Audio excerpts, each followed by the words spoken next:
انا عارفه حيره كل ام كل يوم في اللانش بوكس بتبقى عايزه تعمل حاجات للولاد تفرحهم، بس في نفس الوقت ما بيكونش عندها وقت. عشان كده كوكس عملت لنا بانكيك ميكس.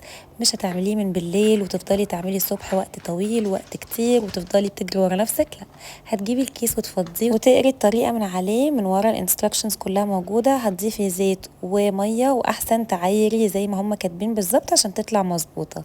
وبعد كده بالمضرب بقى نلعب، وخلوا الولاد يعملوه معاكم هيفرحوا قوي. سبت شويه من خليط الفانيلا وحطيت على باقي الخليط معلقه كبيره من كاكاو كوكس اللي خلاها بالشوكولا، عشان عندي فريق بيحب الفانيلا وفريق بيحب الشوكولا. وانا هعملها بقى بطريقه بسيطه جدا زي ما انتم شايفين كده. اول ما تعمل بابلز نقلبها الناحيه التانية. شوفوا لونها جميل وفاتح وامور ازاي ويتعاكس من حلاوته. عملت حجم متوسط وحجم صغير، هما بيحبوا بصراحه الصغننه وانا بحب المتوسطه. بصوا كيوت ازاي. وبص بقى عملت واحده جامبو كبيره. حطيت البانكيكس الكيوت من كوكس، وكمان بينت باتر، وكمان مربى ممكن تحطوا عسل. وعايزه اقول لكم كمان في اول فيديو عملت لهم توست لبنه بالزعتر، وندوق بقى طعمها.